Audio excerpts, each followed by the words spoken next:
Hello everyone, so welcome to GATE data science. तो आज हम कवर करेंगे practice question number 26 for GATE DA. तो आपका क्वेश्चन है इन कोलाइडर स्ट्रक्चर ए, आपका स्ट्रक्चर क्या है? सी आपको इधर है, ए आपका ए बी ऐसा है, ठीक है। तो ए एंड बी, आपका ए एंड बी है वो क्या है? डिपेंडेंट है, अपोजिट है, इक्वल है, इंडिपेंडेंट क्या है? तो आपको कोलाइडर पूछा गया है। तो नॉर्मली आपके क्या 3 स्ट्रक्चर्स रहते हैं। आपका चेनिंग रहता है, तो चेनिंग में आपका ए बी सी डी ऐसा रह सकता है। ये सब क्या एक दूसरे पे डिपेंडेंट रहेंगे, ठीक है। अगर बीच में कोई आपका सपोज बी है तो ये और ये सब ये आपका इंडिपेंडेंट है। सी और डी इंडिपेंडेंट नहीं होगा, ए सी से इंडिपेंडेंट हो जाएगा, ए डी से इंडिपेंडेंट हो जाएगा। तो कोई भी चीज गिवन हो जाता है तो वो आपका उल्टा हो जाता है। तो पहले बाय डिफॉल्ट क्या है, ये सब आपके गिवन है। देन आपका रहता है फोर्क, कांटा जैसे कांटा चम्मच रहता है ना।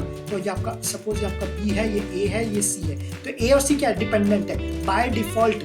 आपका ध्यान रखना, चेनिंग एंड फोर्क इसमें डिपेंडेंट रहता है। लेकिन जैसे बी पता चल गया तो ए और सी क्या हो जाएगा? इंडिपेंडेंट। मतलब जो भी कभी भी कोई पता चल रहा है, कोई गिवन हो गया तो उल्टा हो जाता है, डिपेंडेंट और इंडिपेंडेंट हो जाता है। तो कोलाइडर क्या पहले से ही उल्टा रहता है। पहले आपका जो ए एंड बी है ना, पहले ही इंडिपेंडेंट रहता है, ठीक है।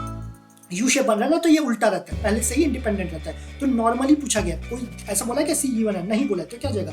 इंडिपेंडेंट। तो D is the correct answer. लेकिन अगर सी गिवन रहता तो ए और बी क्या रहता है? ये आपका डिपेंडेंट रहता है, ठीक है। लेकिन यहाँ सी गिवन नहीं है तो आपका इंडिपेंडेंट ही रहेगा, ठीक है। तो ऑब्वियसली ये सिंपल रूल बेस्ड क्वेश्चन है, 1 मार्क्स आ सकता है, 2 मार्क्स का नहीं आएगा। ऑब्वियसली बहुत सिंपल है। अगर आपको स्ट्रक्चर्ड वीडियो स्ट्रक्चर्ड वे में previous year question, GATE question या फिर प्रैक्टिस क्वेश्चन, या आपको पूरा लॉजिक समझना है, देन पूरा कंटेंट आपको समझना है या पढ़ना है, तो आपको स्ट्रक्चर्ड वीडियोस हैं तो ये आप परचेज कर सकते हैं। नॉमिनल प्राइस है 4999 का। देन आपको डेमो वीडियोस भी अवेलेबल है, इससे डिसाइड कर सकते हैं कि आपको वीडियो समझ में आ रहा है कि नहीं, इसके बेसिस में आप परचेज कर सकते हैं। देन आपको कुछ भी परचेज नहीं करना तो आप नोट्स देख सकते हैं, फ्रीली अवेलेबल है। तो इसमें सब टॉपिक्स में अवेलेबल है, लेकिन नोट्स में ऑब्वियसली प्रीवियस क्वेश्चन एंड आपको प्रैक्टिस क्वेश्चन नहीं मिलेंगे, ठीक है।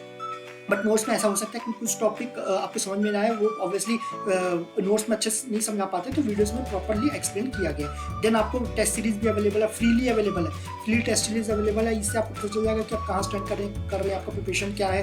तो ये आपको लास्ट में देना जब सब टेस्ट दें और आपका प्रिपरेशन भी अच्छा, ठीक है। देन कोर्स के रिगार्डिंग अगर आपको कुछ भी डाउट है तो कॉल, व्हाट्सएप या इवन मेल पे भी क्वेरी पूछ सकते हैं। इवन आप टेलीग्राम ग्रुप में भी ज्वाइन कर सकते हैं, जिससे आप अपडेटेड रहेंगे। So thank you very much.